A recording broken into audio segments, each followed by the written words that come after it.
नमस्कार। आज हम बताएंगे कि चंदेल वंश में परिमाल का जन्म कैसे हुआ।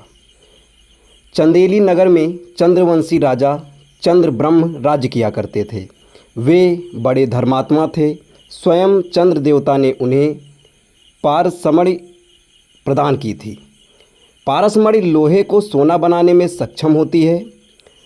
राज चंद्रब्रह्म पारसमणि से सोना बनाकर प्रजा का कल्याण करते थे। उन्होंने अनेक यज्ञ करके प्रजा का प्रेम और यश प्राप्त किया। बहुत से राजाओं को जीतकर अपने राज्य का विस्तार भी किया। तोमर वंशी क्षत्रिय चिंतामणि उनके मंत्री थे।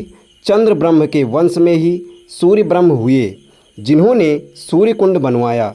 इसी वंश में कीर्ति ब्रह्म हुए, जिन्होंने कीर्ति सागर झील बनवाई। इन्हीं कीर्ति ब्रह्म के पुत्र परिमाल हुए।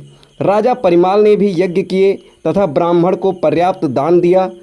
कालांतर में अपने गुरु अमरनाथ के आदेश पर अपनी तलवार को सागर में धोकर फिर कभी शस्त्र न उठाने की शपथ ली। कुछ विरोधी राजा सिर उठाने लगे। तब राजा के दो सेनापति ही युद्ध का संचालन कुशलतापूर्वक किया करते थे। राजा परिमाल के विवाह की भी एक अलग कहानी है। महोबे में माल्यवंत नामक राजा का राज था। उन्हीं का नाम वासुदेव भी था। उनके दो पुत्र थे, माहिल और भूपति। एक अत्यंत रूपवती कन्या थी जिसका नाम था मल्हना। महोबे पर युवा परिमाल ने आक्रमण किया, अपने पराक्रम से विजय प्राप्त की। राजा माल्यवंत ने अपनी पुत्री मल्हना का विवाह राजा परिमाल से कर दिया तथा अपना राज्य वापस ले लिया। मल्हना चंदेली की रानी बन गई। सुंदरी मल्हना को राजा परिमाल बहुत प्रेम करते थे। उसकी हर बात मानी जाती थी। मल्हना को चंदेरी का महल रुचिकर नहीं लगा।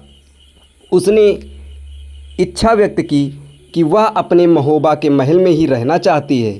अतः परिमाल ने अपने ससुर और सालों को महोबे से उरई के महल में जाने का आदेश दिया। परिमाल और रानी मल्हना महोबा में आ गए। मल्हना के भाई माहिल को ये व्यवहार भीतर तक घायल कर गया। रिश्तेदार और ऊपर से मृदुभाषी दिखाई देने वाला माहिल भीतर से परिमाल की प्रसिद्धि से जलने लगा।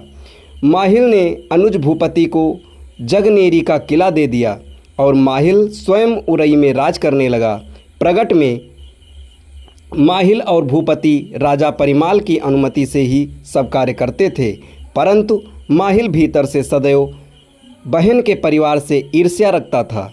राजा परिमाल जान गए थे कि माहिल का चुगली करने का स्वभाव है, अतः वे माहिल की बातों पर अधिक ध्यान नहीं देते थे। माहिल अवसर पाकर अहित करने का कोई अवसर नहीं छोड़ता था। भूपति को जगनेरी दुर्ग का राजा बनाया था, अतः उसका नाम जगनिक भी पड़ गया। जगनिक वीर तो था ही, कवि भी था। वह युद्ध में साथ रहकर अपनी कविता से सैनिकों का उत्साहवर्धन करता था। राजा परिमाल तथा आल्हा उदल की वीरता का मूल वर्णन परिमाल रासों में मिलता है। आगे पूरी कहानी के लिए हमारे वीडियो को ज़रूर देखें। धन्यवाद।